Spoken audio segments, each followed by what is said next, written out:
আন্দোলন লড়তে লড়তে বুকটা কয়লা হয়ে গেছে, দুইবারে অনশন আবার টানকিট দিতে সমস্যা হয়ে গেছে। এই সরকার চাকরি চোর। 22 এপ্রিল 2024 আমাদের চাকরি চলে গেল, আন্দোলন লড়তে লড়তে বুকটা কয়লা হয়ে গেছে, দুইবারে অনশন আবার টানকিট দিতে সমস্যা হয়ে গেছে। এই সরকার চাকরি চোর।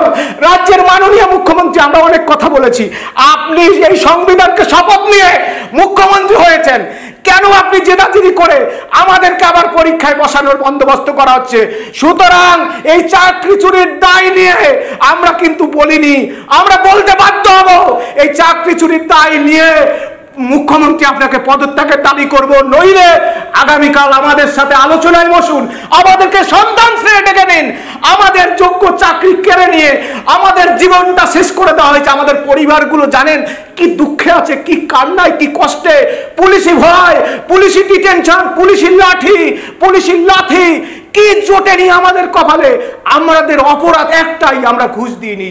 পশ্চিমবাংলার শিক্ষা ব্যবস্থা শেষ, বিদ্যালয়গুলোতে শিক্ষক নেই। কেউ দেখেছেন বিদ্যালয়গুলোতে কি অবস্থা, কি ভয়াবহ অবস্থা?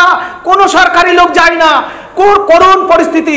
আজকে সরকার, আমি পার্সোনালি বলছি না, আমাকে ডিটেন করছে, আমার বেতন কেটে নিচ্ছে, আমাকে হাতে নাতে পাতে মেরে ফেলার চেষ্টা করছে।